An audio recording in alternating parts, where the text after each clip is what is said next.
बिस्मिल्लाहिर्रहमानिर्रहीम। करबला के 35 साल बाद हजरत जैनुल आबेदीन को जहर देकर क्यों मार दिया गया? हजरत जैनुल आबेदीन के जिन्हें इमाम सज्जाद भी कहा जाता है, वह 10 मुहर्रम 61 हिजरी में करबला के मैदान में मौजूद थे, लेकिन बहुत ज्यादा बीमार होने की वजह से वह इस जंग में हिस्सा न ले सके। जब यजीद की फौज ने सभी अहले बैत को शहीद कर दिया तो इब्ने जियाद की नजर हजरत जैनुल आबेदीन पर पड़ी, तो उसने हुक्म दिया कि इस लड़के की गर्दन काटकर उसे नेजे पर लटका दिया जाए। यह सुनकर शिम्र आगे बढ़ा और उसने हजरत जैनुल आबेदीन को शहीद करना चाहा, लेकिन उसी वक्त हजरत जैनब आकर अपने इस भतीजे पर लेट गई और रोते हुए कहने लगी, जालिमो, तुम नबी के घर वालों का कितना खून बहाओगे? क्या अभी तक तुम्हारी प्यास नहीं बुझी है? शिमर ने बहुत कोशिश की, लेकिन हजरत जैनब ने अपने इस भतीजे को शहीद न होने दिया। आखिर मजबूर होकर इब्ने जियाद ने शिमर को रोक लिया और फिर सभी को लेकर पैदल ही कूफा शहर गया। यह भी शायद अल्लाह ही का फैसला था कि हजरत जैनुल आबेदीन करबला के मैदान में शहीद न हुए, क्योंकि उस दिन मर्दों में सिर्फ हजरत जैनुल आबेदीन ही बचे थे जिन्हें यजीद की फौज शहीद न कर पाई थी, और फिर उन्हीं से हजरत जैनुल आबेदीन की एक औलाद चली जिन्हें आज सैयद हुसैनी कहा जाता है। लेकिन आगे चलकर 35 साल बाद बनु उमैया वालों ने हजरत जैनुल आबेदीन को भी जहर देकर बेदर्दी के साथ शहीद कर दिया। दोस्तों, वो वाकया क्या है, आइए जानते हैं। हजरत हुसैन रजी अल्लाहु अन्हु के लड़के इमाम जैनुल आबेदीन की पैदाइश सन 38 हिजरी में हुई। आप बचपन ही से बहुत नेक मिजाज और अल्लाह की इबादत करने वाले इंसान थे। हर एक से हंसी खुशी मिलते और कभी किसी से झगड़ा न करते। हजरत जैनुल आबेदीन के पैदाइश के वक्त उनके दादा हजरत अली रजी अल्लाहु अन्हु मौजूद थे और उस रात मुसलमानों के खलीफा व बादशाह थे। हजरत जैनुल आबेदीन के पैदाइश को अभी कुछ ही दिन गुजरे थे कि अचानक उनकी अम्मी बहुत ज्यादा बीमार पड़ गई। वालिद हजरत हुसैन रजी अल्लाहु अन्हु ने हर तरह से दवा इलाज किया, लेकिन वह ठीक न हो सकी और कुछ ही दिनों बाद उनकी वफात हो गई। अम्मी के वफात के बाद हजरत जैनुल आबेदीन को उनकी खाला ने पाला पोसा। जब उनकी उम्र 2 साल हुई तो तारीख का वह दर्दनाक वाकया भी पेश आया कि आपके दादा हजरत अली रजी अल्लाहु अन्हु को एक जालिम इंसान ने चाकू से वार करके फजर की नमाज में शहीद कर दिया। धीरे धीरे वक्त गुजरता गया और हजरत जैनुल आबेदीन बड़े हो गए। आप बहुत ज्यादा नेक थे। जब भी नमाज का वक्त होता और आप वजू करने के लिए पानी लेकर बैठते तो चेहरे का रंग बदल जाता, जिस्म कांपने लगता। एक दिन घर वालों में से किसी ने पूछ ही लिया, क्या आपके नमाज पढ़ने से पहले ऐसी हालत क्यों हो जाती है? तो हजरत जैनुल आबेदीन ने जवाब दिया कि अल्लाह के सामने खड़े होते हुए मुझे खौफ महसूस होता है, उससे मेरे चेहरे का रंग बदल जाता है।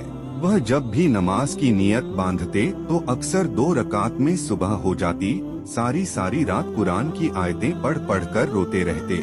हजरत जैनुल आबेदीन इतने ज्यादा सजदे करते थे कि आपका नाम ही सज्जाद रख दिया गया, क्योंकि अरबी में सज्जाद के मायने होते हैं बहुत ज्यादा अल्लाह को सजदा करने वाला इंसान। एक बार बाजार में किसी जाहिल इंसान ने हजरत जैनुल आबेदीन को बुरा भला कहना शुरू कर दिया, लेकिन आपने उस इंसान पर कोई ध्यान नहीं दिया बल्कि खामोश होकर वहां से जाने लगे। तो वह इंसान गुस्से में कहने लगा कि सज्जाद बिन हुसैन, मैं आपको बुरा भला कह रहा हूँ और आप मुझे कोई जवाब क्यों नहीं देते? तो हजरत जैनुल आबेदीन ने कहा कि मेरे नाना पर जो किताब नाजिल हुई है उसमें लिखा है कि जब भी तुमसे कोई जाहिल बहस करे तो तुम उसे नजर अंदाज करके निकल जाओ। दोस्तों, हजरत जैनुल आबेदीन की शादी 57 हिजरी में उन्हीं के चचा हजरत हसन के लड़की हजरत फातिमा रजी अल्लाहु अन्हा से हुई।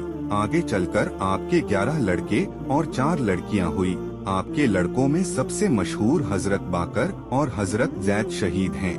10 मुहर्रम 61 हिजरी में हजरत जैनुल आबेदीन अपने वालिद हजरत हुसैन के साथ करबला के मैदान में गए थे, लेकिन उस दिन वह इतने ज्यादा बीमार थे कि पूरा दिन बेहोशी की हालत रही, इसीलिए वह इस जंग में शरीक न हो सके। लेकिन इब्ने जियाद ने हजरत जैनुल आबेदीन को कैदी बनाकर उन्हें यजीद के सामने दिवस में पेश किया। कुछ रिवायतों के मुताबिक यजीद ने करबला के वाक़िया के बाद अहले बैत के सभी औरतों को मदीना वापस भेज दिया, लेकिन हजरत जैनुल आबेदीन को 1 साल के लिए जेल में कैद कर दिया। 1 साल बाद जब हजरत जैनुल आबेदीन जालिम यजीद की जेल से छूटकर अपने शहर मदीना आए तो वह अक्सर रोया करते थे। किसी ने आपसे पूछा कि आप इतना ज्यादा रोते क्यों हैं, तो हजरत जैनुल आबेदीन ने जवाब दिया कि ये इंसान हजरत याकूब का बेटा यूसुफ उनसे जुदा हो गया था, बाद में मिल भी गया था, लेकिन फिर भी हजरत याकूब अलैहिस्सलाम इतना ज्यादा रोए कि उनकी आंखों की रोशनी चली गई, और मैंने तो अपनी आंखों के सामने करबला के मैदान में अपने वालिद और भाइयों का कत्ल होते देखा है, तो मुझे रोना क्यों न आए।